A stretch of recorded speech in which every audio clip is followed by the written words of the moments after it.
कि चलनी के चलल मोरे रानी बनल रहे तो हरी जवानी कि रूपवा सजावल गोली दाग जाए कि रूपवा सजावल और गोली दाग जाए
जब हम कल अपने घर चले जाएंगे तो जब हम लोग को सर की याद आएगी ना गोलू बाबू जब हम लोग कल अपने घर चले जाएंगे तो जब सर की याद आएगी तो हम लोग बोलेंगे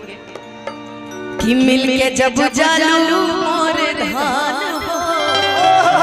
ढोलक के चाटी उठा दो अरे जिया चलेला कि मिल के जब जालू मोर धान हो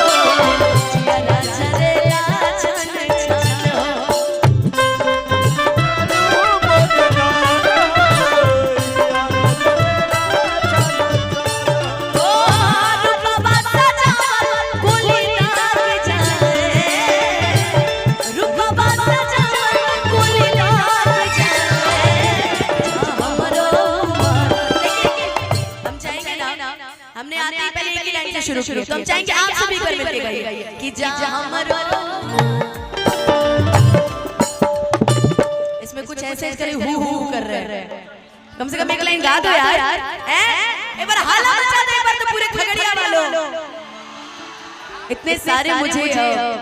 बेस्ट विशेस मिल रहे थे इतने सारे लोग मुझे मेंशन कर रहे थे कि बहुत बहुत स्वागत है किसने किसने मेरा इंस्टाग्राम का आज स्टोरी देखा था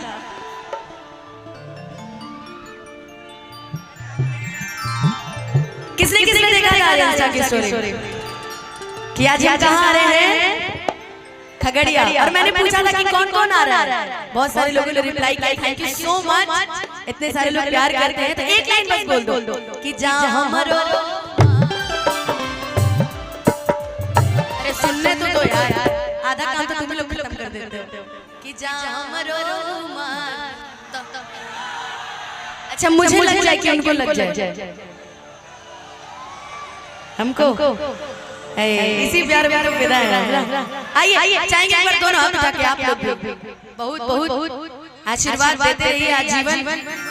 आप लोग के हम आजीवन रेडी एक बार दोनों हाथ उठाइएगा तो जरा सॉल पर से हाथ निकालिए तो उठाइए दोनों हाथ आप लोग भी उठाइए दोनों हाथ तुम लोग उठा बहुत हाथ और ताली बजा के हाथ करके कि जा हमरो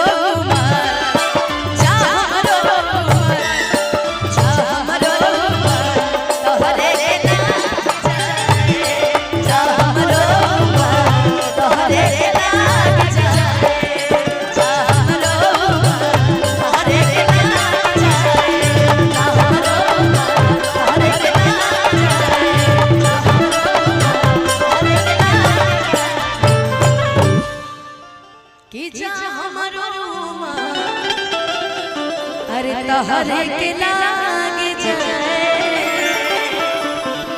आइए कुछ कहने कुछ सुनाने का मौका मिला है बहुत बहुत स्वागत है हमारे सर का हम लोग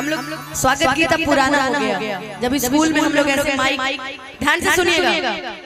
स्कूल में जब हम पढ़ते थे ना तो हम लोग ऐसे माइक दे दिया जाता था और सामने हमारे अतिथि लोग बैठे रहते थे।